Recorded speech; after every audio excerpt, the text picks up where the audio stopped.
મિત્રો, ગુજરાત સુંદરતા અને પ્રતિભાથી સમૃદ્ધ રાજ્ય છે, કારણ કે અહીં વિવિધ ધર્મ અને સંસ્કૃતિના લોકો વસે છે. એટલે જ તો ગુજરાતમાં મહિલા નેતાઓની સંખ્યા પણ ઘણી વધારે છે. જી હા મિત્રો, ગુજરાતમાં એવી કેટલીક મહિલા નેતાઓ છે જેમણે પોતાની પ્રતિભાની સાથે સાથે પોતાની સુંદરતાથી લાખો લોકોના દિલ જીતી લીધા છે. નંબર 1, પૂનમ માડમ. મિત્રો, પૂનમ માડમ ગુજરાત રાજ્યના યુવા રાજકારણી નેતા છે. હાલ તે જામનગરથી લોકસભાના સાંસદ છે. અગાઉ તે દ્વારકા જિલ્લાના ખંભાળિયામાંથી ગુજરાત વિધાનસભાના સભ્ય હતા. મિત્રો, પૂનમ માડમ દીનાબેન અને હેમંતભાઈ માડમના પુત્રી છે. તેણીએ ગુજરાત યુનિવર્સિટીમાંથી કોમર્સમાં સ્નાતકની ડિગ્રી મેળવી છે.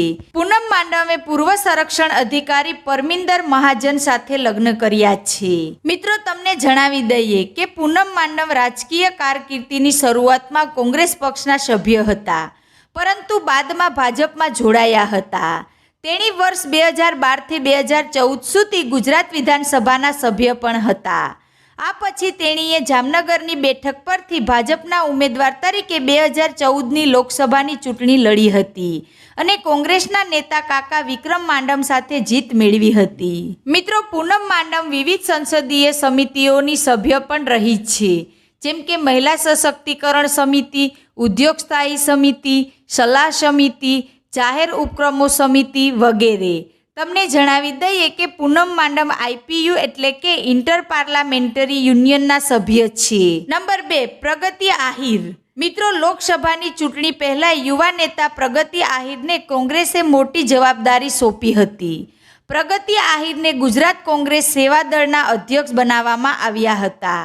એક સમયે મોડેલિંગ અને હિરોઈનની ભૂમિકા ભજવનાર પ્રગતિ આહિરે રાજકીય કારકિર્દી બનાવવા માટે કોંગ્રેસની વાટ પકડી હતી. ગુજરાત વિધાનસભા 2022ની ચૂંટણીમાં કોંગ્રેસની ટિકિટ માટેના એક પ્રબળ દાવેદાર માનતા હતા. પોતાના વતન કેશોદમાં તેમણે આ માટે મહેનત પણ કરી હતી, પરંતુ અંત સમયે કોંગ્રેસની ટિકિટ હીરાભાઈ જોટવાને મળી હતી.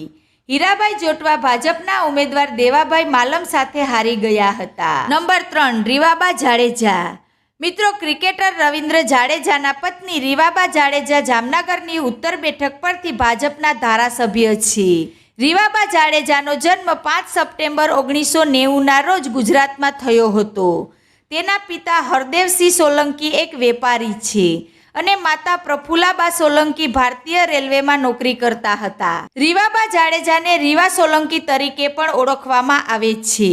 તેમણે રાજકોટમાં સ્થિત આત્મીય ITI સાયન્સમાંથી મિકેનિકલ એન્જિનિયરિંગનો અભ્યાસ કર્યો છે. મિત્રો, તમને જણાવી દઈએ કે વર્ષ 2019માં ભારતીય જનતા પાર્ટીના સભ્ય બનતા પહેલા તે રાજપૂત સંગઠન કરણી સેનાની મહિલા પાંખની પ્રમુખ હતી. રીવાબા જાડેજાના કાકા હરસિંહ સોલંકી ગુજરાતના કોંગ્રેસના નેતા છે. મિત્રો, રીવાબા જાડેજાએ 17 એપ્રિલ 2017ના રોજ ભારતીય ક્રિકેટર રવિન્દ્ર જાડેજા સાથે લગ્ન કર્યા હતા.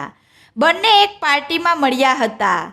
રવિન્દ્ર જાડેજાને મળતા પહેલા રીવાબા તેની બહેન નેનાના ખૂબ સારા મિત્ર હતા. રવિન્દ્ર જાડેજા અને રીવાબા જાડેજાએ નજીકના મિત્રો અને પરિવાર વચ્ચે એક ખાનગી સમારંભમાં લગ્નની વિધિઓ કરી હતી. નંબર 4, ગેનીબેન ઠાકોર. મિત્રો, ગેનીબેન નાગજીભાઈ ઠાકોર એક ભારતીય રાજકારણી છે, જે ગુજરાત વિધાનસભાની વાવ બેઠકના ધારાસભ્ય છે. તેમણે ભારતીય રાષ્ટ્રીય કોંગ્રેસમાંથી 2017ની વિધાનસભાની ચૂંટણી લડી હતી અને ભારતીય જનતા પાર્ટીના શંકર ચૌધરી સામે વિજય મેળવ્યો હતો. ગેનીબેનને અખબારી સ્ત્રોતો દ્વારા અલ્પેશ ઠાકોરના નજીકના માનવામાં આવે છે. વર્ષ 2024ની ગુજરાત વિધાનસભાની ચૂંટણીમાં તેઓ ફરીથી વાવ બેઠક પરથી ચૂંટાયા હતા.